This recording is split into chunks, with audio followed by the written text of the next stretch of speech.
قل يا عبادي الذين أسرفوا على أنفسهم لا تقنطوا من رحمة الله. Perkenalan, nama Ali Musri, itu pembinaan orang tua sebetulnya. Ali Musri. Ditambah Semjan Putra itu adalah ketika saat mau tamat SD, itu teman-teman dan guru wali kelas waktu itu meminta siapa yang mau menambah mengurangi nama dipersilakan. Jadi kebetulan waktu itu punya teman namanya Keren, Liader Kamsol, Safriwal Liader Kamsol. Waktu itu saya Liader pemimpin. Kebetulan ibunya dari Kamang, ibunya dari Solo. Jadi Liader Kamang Solo istilahnya. Ada lagi teman lain nama sendiri. Akhirnya saya juga nambah sendiri. Itu Semjan Putra 9 Januari. Jadi Semjan itu 9 Januari. Putra itu sejarah nama. Jadi asli sudah Ali Musri saja. Tapi waktu itu ditawarin, wah, kan lagi keren-keren ya. Anak-anak tuh pada nama-nama. Enggak tahu tuh. Umumnya mungkin di lokal itu nama-nama yang keren-keren gitu. Ada yang macam-macam lah, ada yang ditambah dengan bahasa Inggris, ada yang kependekan. Nah, saya kasih aja udah Semjan Putra 9 Januari, nanti nggak lupa-lupa tanggal lahirnya gitu kan. Baik, itu nama. Pendidikan itu 3 orang bersaudara, saya anak paling tua, 2 orang saudara perempuan, sekarang di Batam. Dan dari kecil memang kami hidup dengan penuh perjuangan.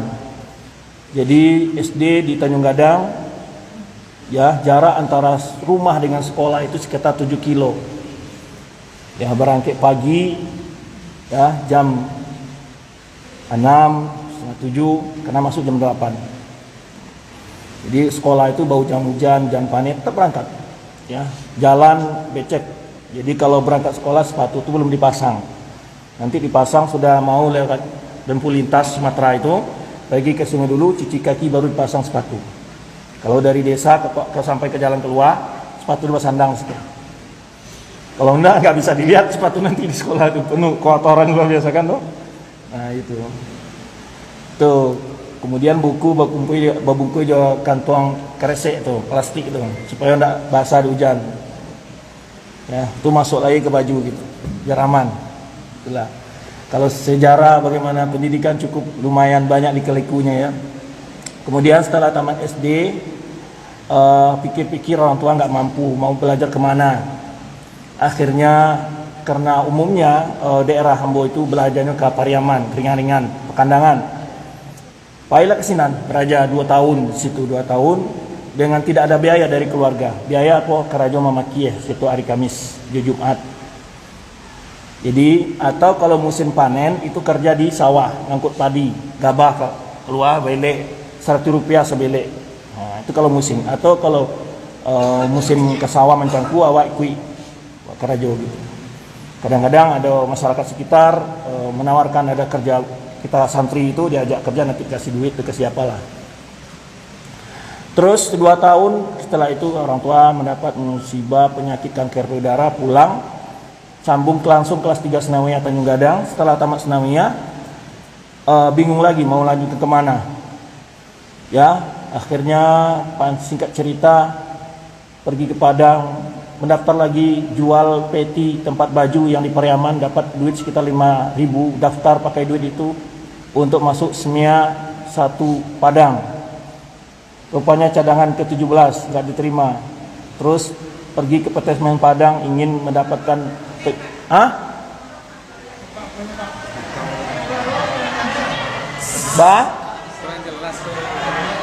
nggak jelas suaranya.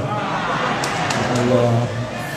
Ambo minta maaf pertama karena kondisi Covid itu. Tadi Ambo nggak bisa salam jawab Pak Ibu, aja Bapak kawan ikhwan.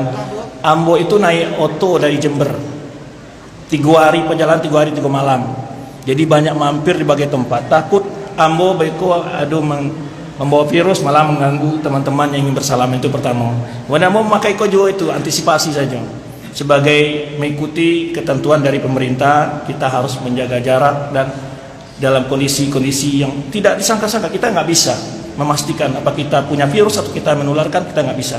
Maka itu alasan Ambo minta maaf ya, karena Ambo memakai masker, memakai berbagai peralatan bukan karena takut tertular, tapi Ambo yang takut menularkan. Aku yang takut menularkan karena memang datang dari jarak yang sangat jauh, dan itu banyak sekali tempat perpentian yang macam-macam di rest area. 3 hari 3 malam dan perjalanan ya untuk ke Sumatera ini dari Jember sana. Nantilah kita ceritakan kok sampai ke Jember juga gitu kan. Setelah itu pikir-pikir, akhirnya Pesmen Padang ada orang tua asuh anak di sana, masukkan ke MAPK PGI Padang. MAPK Padang, kemudian di MAPK Padang itu digratiskan biaya sekolah, tetapi makan, minum, biaya kebutuhan lain tidak dari orang tua asuh ini. 3 tahun di situ tamat, alhamdulillah. Bingung lagi mau lanjut kuliah kemana. Kepala sekolah mengusulkan untuk mendaftar di IAIN, mengambil tes hadis, tes lulus, tapi kepengennya berdasarkan kakak kelas katanya kurang memuaskan karena pelajaran-pelajaran itu sudah kita pelajari di MAPK, tafsir Maraghi dan macam itu sudah kita pelajari katanya. Akhirnya dapat brosur Lipia Jakarta, berangkat naik Damri ke Jakarta dengan perjalanan 2 hari 2 malam, duduk di bangku serap. Alhamdulillah ketemu tempat di sana, masuk, mempersiapkan diri sekitar 2 bulan. Karena kita ya kemudian mengambil daftar nomor itu jam 2 malam sampai subuh, antrinya panjang di Selemba itu Pak. Karena satu-satu sekolah yang anak tahu itu sekolah gratis ya, gedung pakai AC lagi. Yaitu biasanya kampus-kampus masih pakai kapu putih ya, tulisan itu kalau pakai spidol ya, canggih kok. Jadi saingan luar biasa. Yang mendaftar 1.200, yang terima 120 orang. 120 orang ini itu dibagi 2. Masuknya di awal Agustus, ada lagi yang masuk di Januari nanti. Akhirnya alhamdulillah diterima di sana. 2 tahun juga di Lipia Jakarta. Setelah itu ada tes masuk Madinah. Alhamdulillah juga ikut tes, lanjut di Lipia, menunggu hasil 1 tahun. Rupanya alhamdulillah lulus Madinah, berangkat ke Madinah. Di Madinah ya berbareng dengan banyak ustadz. Di antara ustadz yang satu angkatan benar, Salapik seperti 2 itu Ustadz Elfi Syam yang ada di Padang. Itu sahabat karib, satu rumah waktu di Lipia juga di Jakarta kita. Ya, itu kami serumah berangkat secara maritim di Madinah, kuliah sama-sama di Madinah. Kemudian beliau setelah kita selesai S1, anak coba masuk S2, alhamdulillah terima. Walaupun persaingan saat itu sangat ketat, satu-satu di Indonesia yang lulus waktu itu, kebetulan rezeki dari Allah. Ya, walaupun banyak yang lebih hebat sebetulnya. Ustaz Elfi Syam ikut di tes juga, tapi belum diberikan takdir untuk lulus. Akhirnya masuk S2, alhamdulillah selesai S2, yaitu berjuang lagi untuk bisa di S3, alhamdulillah juga diterima. Ya, dan alhamdulillah juga magister dan S3-nya, magister adalah orang pertama selama di Universitas Madinah yang dapat menempuh jenjang pendidikan dengan waktu sangat singkat. Sebelum waktu batas sudah selesai. Demikian pula S3-nya, jatahnya 5 tahun, hanya diambil 3 tahun saja. Kemudian apa yang memotivasi itu adalah ingin pulang kampung memperbaiki tanah air. Gitu saat itu. Ya, kemudian saat tamat banyak sekali gimana-gimananya berkomunikasi dengan tokoh-tokoh Sumatera Barat, termasuk Pak Safwan Karim, Muhammadiyah dan beberapa tokoh Sumatera Barat. Kita diskusi bagaimana bagusnya. Namun teman-teman waktu itu di Pasca Sarjana Madinah membuat program untuk ingin mendirikan sekolah tinggi. Dan kebetulan yang tamat pertama adalah Ana. Akhirnya ada tempat di Jember itu sekitar bakap 4.000 yang sudah ada lokal, kemudian asrama dan rumah guru sangat kecil, ada 4 gitu. Di situ dan mulai dirintis. Dan dirintis semenjak 2007 sampai 2010 baru keluar izin operasional. Berdirilah STDI Imam Syafi'i Jember, yaitu perkuliahan memakai kurikulum ya lebih banyak kurikulum Islam Madinah dan perkuliahan 100% dengan bahasa Arab kecuali mata kuliah yang berbahasa Indonesia, yaitu mata kuliah bahasa Indonesia, kemudian Civic Education ya Pancasila atau PKN misalnya, itu yang bahasa Inggris. Itu aja mata kuliah yang tidak berbahasa Arab, semuanya itu berbahasa Arab. Dan itulah sampai sekarang di sana bertugas. Nah, itu ceritanya bahwa aku terbuang ke Jember sini. Ya, tetapi walaupun demikian, Ambo biasanya minimal 1 kali setahun tetap pulang ke Sumatera Barat, berkoordinasi dengan teman dakwah di sini dan kontribusi walaupun tidak langsung dengan terjun, tetapi alhamdulillah di Sumatera Barat Ambo pembina yayasan sekitar 5 atau 6 yayasan di Sumatera Barat, ikut aktif secara pemikiran, ide dan nasihat ya, pandangan, termasuk Yayasan Darul Iman Padang ambo ketua pembinanya. Yayasan An-Najiyah di Pasaman, ambo ketua pembinanya. Yayasan Nur Umar Lebu Aluang juga ambo termasuk anggota pembinanya. Kemudian beberapa yayasan yang lain. Nah, itulah ceritanya. Ya, itu sedikit pengalaman dalam sejarah pendidikan.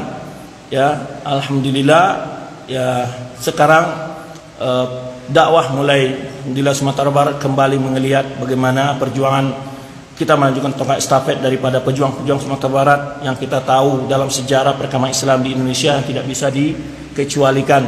Banyak sekali tokoh-tokoh Sumatera Barat yang cukup bukannya kelasnya nasional atau kelas Nusantara, tapi kelasnya dunia, seperti Buya Hamka, Haji Agus Salim, dan Muhammad Nasir, dan banyak lagi tokoh-tokoh yang cukup berperan ya mengembangkan Islam di negara di Nusantara ini. Maka hendaknya putra-putri kita ya mengikuti langkah-langkah mereka sebagai selalu melanjutkan perjuangan di depan untuk membela agama Allah ini. Taib, itu sedikit tentang sejarah pendidikan ya asli Sijunjung ya. Kemudian kegiatan-kegiatan harian, dosen tetap di SD Imam Syafi'i. Ya, awal merintis, kemudian menjadi ketuanya Prode, satu kali Prode 2013 ganti ketua, dan sekarang sebagai dosen di sana. Dan juga menjadi pembina yayasan di Indonesia sekitar lebih dari 20-an lah, di Makassar, di Genteng Bayugangi, di Yogyakarta, dan di Jember, dan berapa banyak lah. Itu pengalaman-pengalaman dakwah. Ya, pengalaman yang sedang digeluti juga ya, termasuk juga menulis di majalah Islam, dan juga menulis jurnal-jurnal ya. Kemudian juga aktif terutama di TV yang dirintis bersama juga, terutama juga seperti ya TV Roja, itu ada kajian setiap pagi Jumat berbicara tentang faedah-faedah ilmiah dari sejarah Islam, yaitu mulai dari sejarah Rasul. Sekarang sudah masuk masa pemerintahan Abbasiyah, yaitu yang pada tahun sudah masuk ke abad 4 Hijriah sekarang. Itu sudah lama sekali, bertahun-tahun itu kajian setiap Jumat pagi.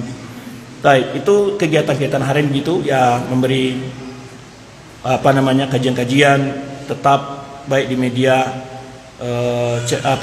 televisi maupun radio, maupun ke berbagai daerah di Indonesia ya, baik daerah Sulawesi dan juga Nusa Tenggara, Kalimantan.